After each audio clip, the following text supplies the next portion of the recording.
I mean, that's true today. You get LeBron back in, it shakes things up a little bit. But I think that we knew that, or I think the team knew that the future had to be Magic. And it's better to go through those bumps to get your star back in the role, in the flow of things for the future.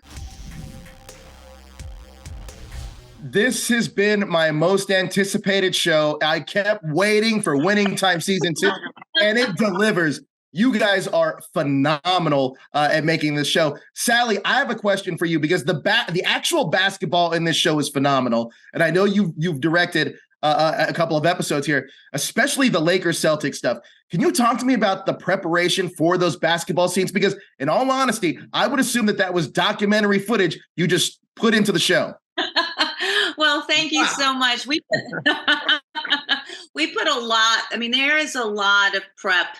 It's really, I kind of tackle it like a huge action sequence. So, we start with like tone meetings about exactly, what are the emotions that we're trying to get into it. Then we're looking at old footage, okay, how are we going to reenact that old footage? Then we have rehearsals with, we're really looking at that old footage so that we can recreate it, because so that it looks like the real stuff on YouTube or something. But then we add on top of it, we want to get inside the narrative of it. What is this stuff that no one's ever been able to experience before? What were they saying in the huddle? What were those looks between Magic and Kareem, or Magic and Bird across? And I think that's what makes it exciting. And then of course we add in our guy on skates. We have a little car with a with a camera on that. We have 10 different other cameras going. It's been the biggest challenge of my life and very stressful. I played basketball in school. I know the game. I love the game.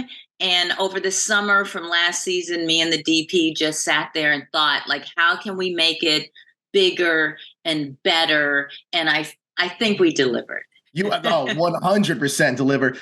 Kevin, one of the big themes this season is fatherhood. It really affects a lot of the characters in a lot of different ways. Can you talk about that concurrent running theme throughout the season? Sure. I think that's one of those, lovely provisions from the real life stories that Max and Rodney and Jim, our writers, really capitalized on, whether it's Bus's feeling of fatherhood and kind of starting that family dynasty and his kind of, mixed emotions over his daughter and his two boys that start to get into the business. I think with Pat Riley's character and a little bit of what he's haunted by, that Adrian Brody plays that we set up last season, with kind of where his father didn't go as far as obviously where his son went. I think with Magic and Kareem, who both have children in this season. Again, I don't know how much you've watched or if you've seen the whole thing yet. All of it. Are you kidding me? Fantastic.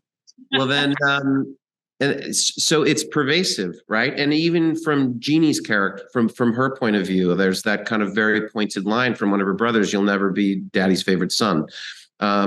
So yeah, it's a big theme that's kind of woven in throughout the season, that really adds to the drama, and it's all inspired from real events. Oh, I know, and it's so brilliantly done. Now, Salli, can you talk about, like, this season really covers 4 seasons of NBA gameplay. Was it challenging to decide which season to cover with the limited time in 7 episodes? The point was to really get to Celtics and Lakers, like that's what people want to see.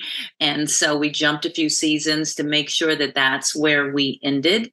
It definitely does become a trick of making sure that everyone can follow the narrative of jumping through that many seasons. But I think that we just really wanted to get to the meat of what people wanted to view. They want to see Magic, and they want to see Bird, and they want to see that what is that fight. I think Kevin can expand on that a little bit more. Yeah, I think, listen, when you meet them at the beginning, they want nothing better than to play each other, and real life keeps them apart until 84. That from that first kind of college upset where Magic was the victor, Bird's, dying to get back there. And it doesn't happen until 84, even though Bird wins a ring before that happens, as you know. I also want to talk about Paul Westhead because I feel like that character may go through the most transformation from season 1 to season 2. Can you talk about Paul Westhead and maybe how success may have gotten to his head a little bit and the fallout that he has with the front office and the people around him? Yeah, listen, we provided you guys with companion guides this season, so you can kind of see, even in Paul's own words from his own autobiography and from kind of accounts at the time, that success, didn't necessarily help him in some of the choices that he made as the reigning coach of a championship team. And I think where he butted heads with Buss, and ultimately in a very, very kind of famous exchange with Magic, he lost. And it was not a favorable outcome at the time, as it was reported in all of the local papers and all of the sports journalists, that a player could have that much influence over getting rid of a coach. Not so much of a scandalous story these days, but at the time it was one of the first, I think. Salli, you played basketball, so you know all about team chemistry. And that's something that we kind of key into this season is team chemistry, especially with Magic going down and the team having to really find their groove, and then him returning and then not necessarily fitting in. Can you talk about that a little bit? I don't know if you did look at the companion guide. People don't really know that that's true, and that even though they were successful at the time, Magic coming back in, that's true today. You get LeBron back in, it shakes things up a little bit, but I think that we knew that, or I think the team knew that the future had to be Magic. And it's better to go through those bumps to get your star back in the role, in the flow of things for the future. Now, we really get to see a lot of Larry Legend this season. And Sean Patrick Small, my goodness gracious, he's transformative. I looked at him, I almost thought that was a Larry Bird deepfake. Talk to me about what he brought to the role that wasn't on the page. Everything you see. In season 1, Sean was great because he kind of captured the shit talking kind of counterpoint to Magic and a bit of a villain. But I think he becomes much more multidimensional this season as you start to learn about where he came from and the not so, the arduous, tragic circumstances that surrounded the beginning of his career, or that he, quit Bobby Knight and, wasn't actually going to go back to school for a minute and play basketball. So hopefully for fans that know, it's fun to see it. And for fans that didn't, it only adds to kind of the beginning of this legendary character that he became.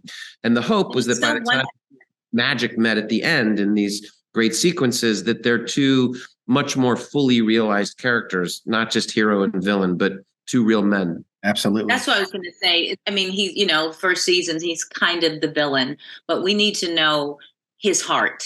And I think that's what makes the rivalry more fun, is that we understand who both of these men are. Absolutely. Well, look, thank you for providing that companion guide, because I was going through it and so many things I just didn't know were factual happened to be there. And I love the references you guys provided. You guys are incredible. I love this show. Thank you so much. I appreciate it. Thank you so much. You made us happy. It's phenomenal. Thank you.